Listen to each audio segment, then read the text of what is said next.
Halo, saya Azwari. Pada video series kali ini, kita akan membahas salah satu pengetahuan dasar yang harus dimiliki oleh seorang pump operator atau pamen, yaitu bagaimana menghitung pump discharge pressure dan friction loss yang terjadi selama proses pemadaman berlangsung.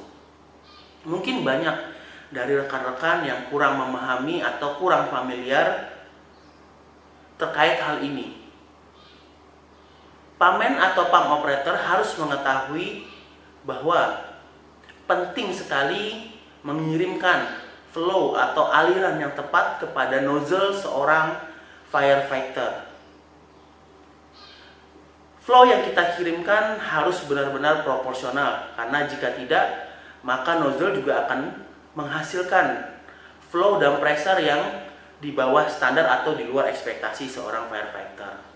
Sebagai contoh, jika firefighter masuk ke dalam sebuah struktur atau bangunan yang sedang terbakar dengan membawa nozzle, dan dia meyakini bahwa nozzle-nya mampu menghasilkan 150 galon air per menit, namun di sisi lain ternyata pump operator tidak mengirimkan flow yang tepat. Hal ini akan menyebabkan firefighter dan seluruh anggota tim yang berada di dalam suatu struktur bangunan tersebut dalam bahaya. Dan mungkin banyak juga rekan-rekan yang berpendapat bahwa tidak perlu terlalu jauh masuk ke dalam perhitungan. Padahal banyak hal positif, banyak keuntungan yang akan kita dapatkan jika kita mampu melakukan perhitungan yang tepat terkait dengan pump discharge pressure dan friction loss yang terjadi.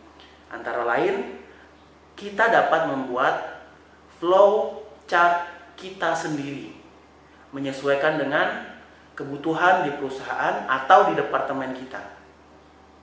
Lalu kita juga bisa memilih perlengkapan atau aparatus yang akan kita gunakan saat melakukan berbagai macam proses pemadaman. Yang terakhir, kita bisa membuat free fire plan yang sangat baik dengan perhitungan-perhitungan yang kita miliki. Dalam video series kali ini kita akan membreakdown materi per materi, porsi per porsi pada setiap videonya.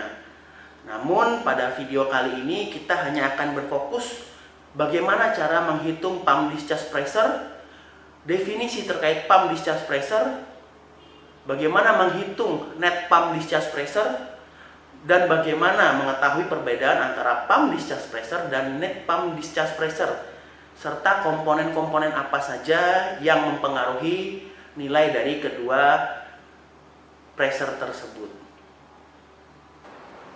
Oke, baik rekan-rekan, untuk mempermudah kita memahami pump discharge pressure dan net pump discharge pressure, maka kita akan menggunakan diagram sederhana yang saya gambarkan ini.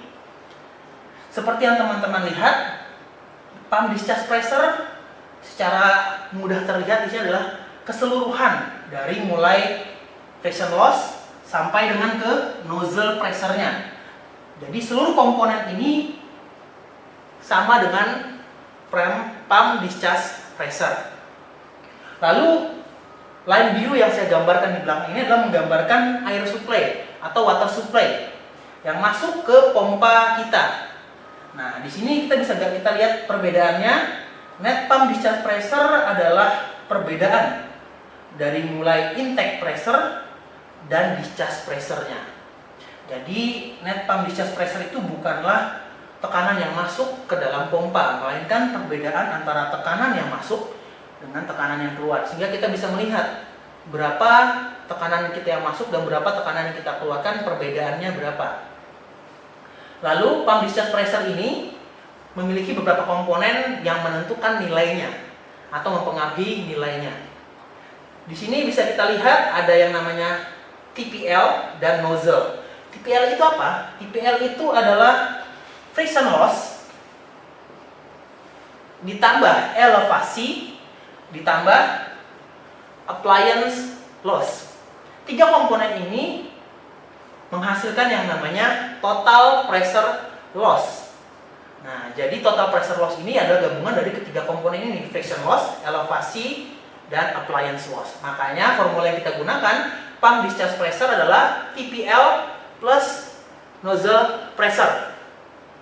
Ketika kita sudah bisa membaca pump discharge pressure melalui gauge satu ini, kita bisa melihat atau kita bisa menghitung berapa aktual nozzle pressure yang dihasilkan. Sehingga kita bisa memperhitungkan juga berapa galon air aktual yang dihasilkan ketika kita men-setting atau mengatur pump discharge pressure kita naik ataupun turun. Nah, komponen-komponen ini menjadi satu kesatuan untuk mampu menghitung pump discharge pressure. Lalu bagaimana dengan formula untuk menghitung net pump discharge pressure? Karena seperti saya bilang di awal, net pump discharge pressure adalah perbedaan pressure yang masuk dengan pressure yang keluar, maka rumusnya pun adalah seperti ini. Pump discharge pressure dikurang dengan pressure intake-nya. Maka kita akan membaca berapa selisih nilai dari pressure tersebut. Video kali ini akan membahas fokus hanya kepada pump discharge pressure dan net pump discharge pressure, mengenai formula yang akan kita gunakan dan mengenai definisi dari keduanya. Video berikutnya kita akan menggambarkan lebih detail lagi mengenai bagaimana kita menghitung galon per menit yang dihasilkan suatu nozzle dengan tekanan tertentu. Dan kita juga akan memaparkan beberapa rumusnya lagi. Untuk mempermudah teman-teman, videonya kita batasi part per part agar lebih bisa dipahami. Jika ada pertanyaan mengenai formula yang saya sampaikan, mengenai keseluruhan video kali ini, silakan tanyakan di kolom komentar dan akan kita bahas di video berikutnya. Dan jika ada masukan atau saran dari formula yang saya sampaikan, juga jangan sungkan untuk memberikan masukan dan sarannya di kolom komentar yang ada di video saya. Kita akan lanjut di video berikutnya dan semangat pagi!